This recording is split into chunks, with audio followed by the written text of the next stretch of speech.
Fighters of the group that now calls itself the Islamic State perform in a recruiting video, romanticizing their efforts with inspirational music and choreographed exercises. For some Muslims in Western countries, the images offer a cause they can become a part of, a new world where they will belong in a way they feel they don't in their home countries. It's an alienation that Muslim communities and Western governments need to work together to fight, according to Omar El Hamdoun, president of the Muslim Association of Britain. There's lots of roles to play about actually dealing with the issues which are facing society, drugs, crimes, things, etc. And the authorities have a role to play as well by not making the Muslims feel excluded. That feeling of exclusion creates fertile ground for militant recruiters, says psychologist and conflict expert Gabrielle Rifkind of the Oxford Research Group.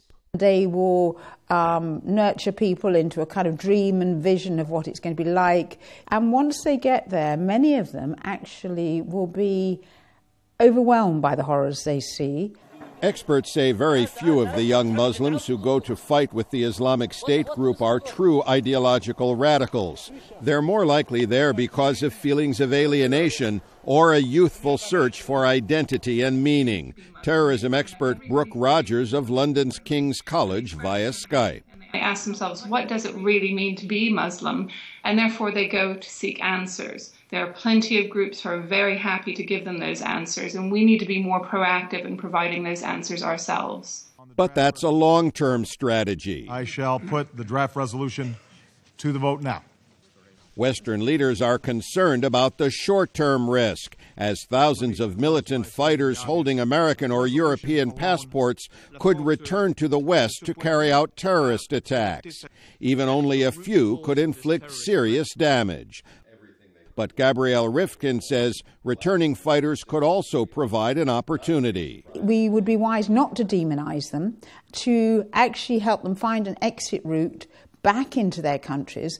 And these are the people we could then work with, both in supporting them back into the community, but they could also identify the people who are the real threats. Indeed, experts say the extreme violence of Islamic State could hurt its recruiting effort. I think that we're at a pivotal point at the moment where if they carry on with the violence and the extreme acts that we're seeing on all of the televisions, all the newspapers, they're actually going to make themselves less attractive to many people who would have supported them in the first place.